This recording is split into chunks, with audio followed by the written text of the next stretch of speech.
Hi everybody, this is Michael Hildebrandt and I'm your host on the Sleeptrust podcast, where I'm talking about how to gain back trust in your ability to have a superb sleep again. In this week's episode of the Sleeptrust podcast, we're going to find out how Dr. Dog can actually help us to improve our sleep.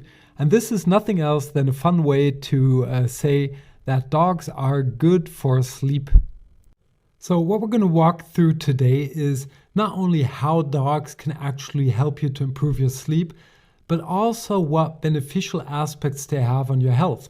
So it's even more than sleep here. And it's really crazy how many studies you will find out there that address exactly this topic or these topics, health and sleep, in relationship to dogs and humans. So we're in good company here, and there's also an interesting article on the Huffington Post. I'm going to share that in the show notes so you can have a look at that one too. So let's have a look at what dogs can do for us in regards to improving our sleep. Of course, they're not a sleep improving wonder pill or something like that, and they're not supposed to be. Dogs are living creatures and they should be treated as such. So never get a dog just to improve your sleep or something like that, but I think that's clear anyway. Dogs are great companions.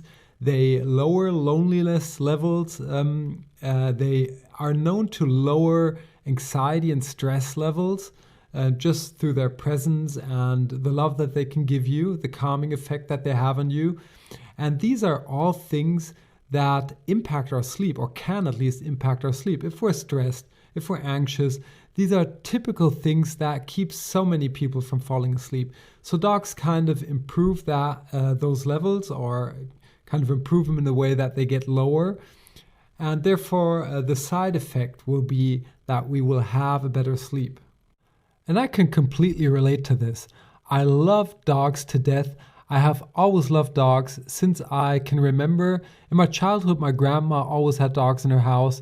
And I was the one who loved to cuddle them, to feed them, and to have a walk with them. And I was not the only one, by the way. So that was kind of a privilege to be able to do that. Nowadays, I don't have a dog, just in terms of taking over the responsibility. Wouldn't be a good fit at the moment. But I love walking outside, meeting neighbors' dogs, and there are plenty of them, even at 5 a.m. in the morning when I have my first walk, that I just can't pass without giving him a cuddle.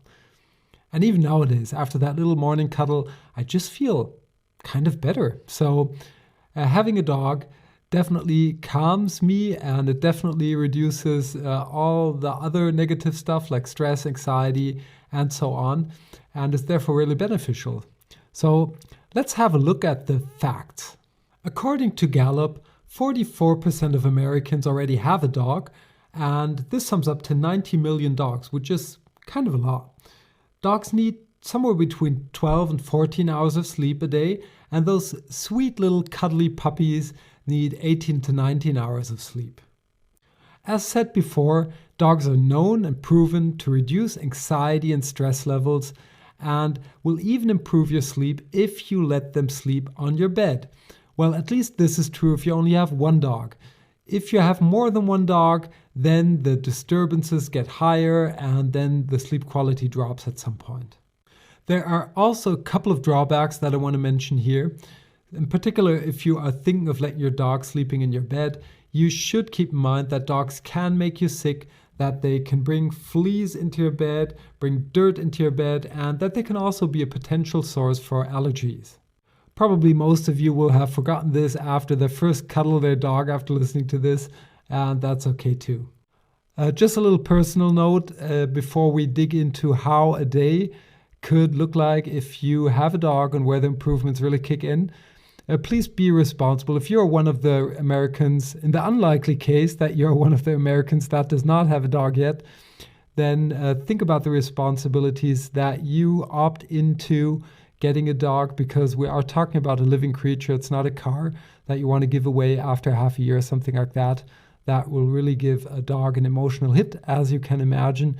So think about the time that you will need to spend with your dog to keep it happy.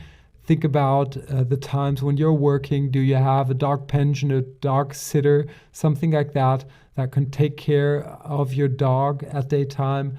Also think about that if you get a puppy, that you will have to spend a lot of time getting it clean in your house and so on. So don't just get a dog because you think it's a cool, sweet thing and something that will improve your sleep, but be very responsible here. So let's have a look how a day could look like when you have a dog, and to do so best, and where the benefits for our sleep really come in this regards. And we're going to do so by picking somebody fictional that is living alone, because I think the benefits are biggest here. So usually you would get up, you would be alone, you would go to breakfast, hop over to work, come back home, maybe feel stressed and watch TV, go to bed, day over. Now you've got a dog, so you get up, somebody's already there.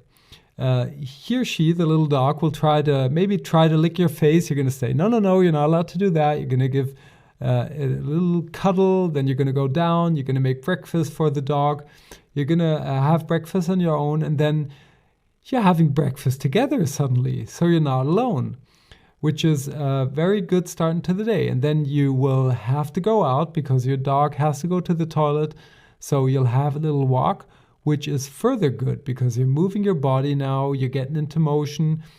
That will set you off for a day in a very good manner. And now you leave to work, your dog is at home, or you leave it at the dog pension. And when work is over, you're stressed, you're a little bit tired. Usually you would come home into an empty flat, and now there's this little dog waiting for you. So it's jumping up and down. It's happy as can be.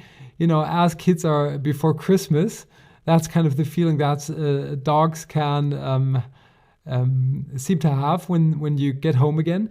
Then you cuddle it, you might feed it, you'll have another walk with the dog, and before you know it, your stress levels are reduced, you're connected, loved, you feel so much better. And when you now hop in front of the TV, you're not alone, somebody's going to sit at your side, putting its head on your lap, maybe you're going to feel connected and feel so much better. So by the time that you go to bed, you are balanced, at least more balanced. Now you're lying in bed, and before you were lying in bed alone, so you might have been a little bit anxious. And now that you're not alone, these anxiety levels will drop because you're going to feel much safer. And that's proven. If you have a dog, it doesn't even have to be a big Doberman or something. You will just feel safer at home.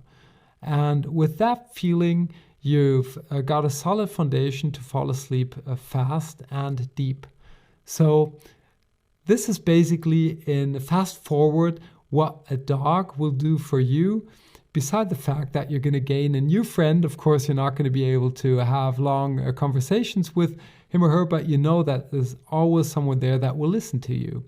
And that is a little bit sad, but this is not the case for everybody at any time, any given time in our society. So dogs can play a very important role here too. Before we wrap up this week's episode of the Sleeptrust podcast, let's have a look what further health benefits you can expect if you have a dog. First off, you're going to move your body more because of the walks, and that is healthy per se. It will also help you to lose weight if you are planning to do so. And if you're the age of 65 or older, then you are 30% less likely to see your doctor, at least according to the article the Huffington Post put out there, and I'm going to share that one in the show notes. You also will increase your social life because through all those walks, you're going to meet other people with dogs and have lovely chats with them.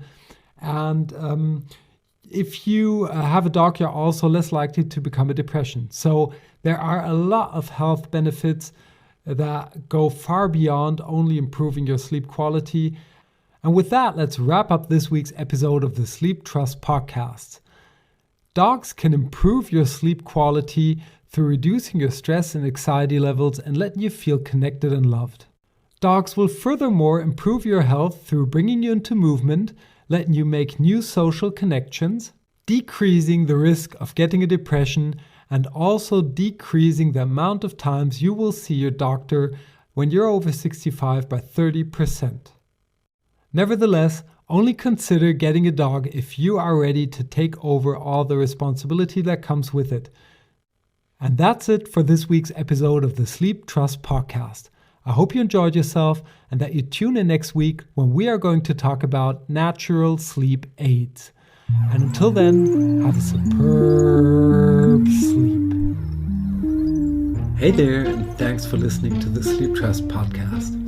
I hope you've enjoyed this episode. If you want to get further information on this podcast or material that will help you to gain back your sleep trust, please check out sleeptrust.eu. That's sleeptrust.eu, where you will get lots of information around sleep. And here comes some legal stuff.